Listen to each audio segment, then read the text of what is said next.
بسم اللہ الرحمن الرحیم۔ السلام علیکم، میں ہوں محمد مزمل اور آپ دیکھ رہے ہیں دی وائس آف مزمل۔ ناظرین، اللہ تعالیٰ نے حضرت سلیمان علیہ السلام کو ایک عظیم الشان سلطنت عطا کر رکھی تھی، جہاں انسانوں کے ساتھ ساتھ جنات، چرند، پرند اور ہوا بھی ان کے تابع تھی۔ یہی ہوا ان کے تخت کو اٹھا کر ساری دنیا میں لیے پھرتی۔ ملکہ بلقیس کا قصہ تو آپ کو معلوم ہی ہے۔ اب وہ حضرت سلیمان علیہ السلام کے نکاح میں تھیں۔ ایک دن ان کی خواہش پر حضرت سلیمان علیہ السلام انہیں لے کر ایک جزیرے پر گئے، جس کے ارد گرد 7 دریا گزرا کرتے تھے۔ وہ جزیرہ اپنی مثال آب تھا، اتنا خوبصورت کہ جنت کا گماں ہونے لگتا۔ ملکہ بلقیس کو یہ جگہ بہت پسند آئی، مگر حضرت سلیمان علیہ السلام نے وہاں پر ایک عجیب نظارہ دیکھا۔ وہاں پر کچھ گھوڑے موجود تھے جو انہیں دیکھ کر اڑ گئے۔ یہ واقعی ایک حسین منظر تھا۔ ایک تو گھوڑا انتہائی خوبصورت جانور ہے، اور اگر اوپر سے اس کے پاس اڑنے کی طاقت آ جائے تو یہ اس کی خوبصورتی کو مزید نکھار دیتی ہے۔ آپ علیہ السلام نے اپنے جنات کو حکم دیا کہ وہ ان گھوڑوں کو پکڑ کر لائیں۔ جنات نے جواب دیا، عالی جا، ہم ان کو پکڑ نہیں سکتے، مگر آپ کا ایک جن جو آپ سے باغی ہو کر ان دریاؤں میں آ کر چھپ گیا ہے، ہم اسے پکڑ سکتے ہیں، وہی ان گھوڑوں کو پکڑے گا۔ آپ علیہ السلام نے اس باغی جن کو پکڑنے کا حکم دیا۔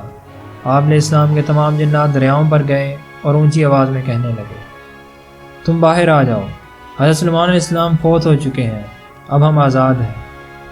یہ سنتے ہی وہ جن دریا سے باہر آ گیا۔ انہوں نے اسے پکڑا اور حضرت سلیمان علیہ السلام کے پاس لے گئے۔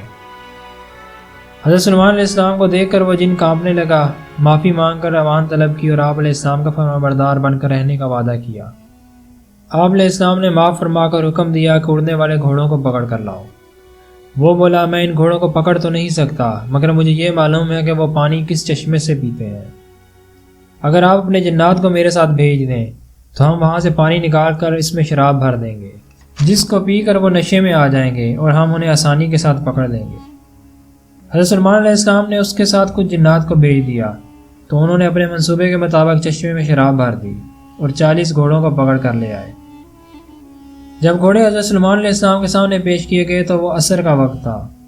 حضرت سلیمان علیہ السلام ان گھوڑوں کی خوبصورتی میں ایسے مگن ہوئے کہ عصر کا وقت جانے لگا۔ آخری وقت حضرت جبرائیل علیہ السلام اللہ کی ناراضگی کا پیغام لے کر آئے۔ حضرت سلیمان علیہ السلام نے اللہ سے معافی مانگ کر عصر کی نماز ادا کی، اور اس کے بعد آپ نے حکم دیا کہ ان گھوڑوں کے پر کاٹ دیے جائیں۔ آپ کے حکم پر ان کے پر کاٹ دیے گئے، اور اس کے بعد آج تک ان کے پر دوبارہ نہیں نکلے۔ روایات میں آتا ہے کہ اسب تازی نسل انہی اڑنے والے گھوڑوں کی ہی نسل ہے جن کے پر آپ علیہ السلام نے کٹوا دیے تھے۔ اس کے علاوہ دوبارہ دنیا میں کبھی اڑنے والے گھوڑے نہیں دیکھے گئے۔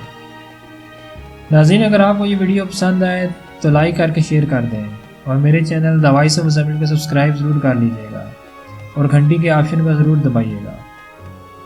اللہ حافظ۔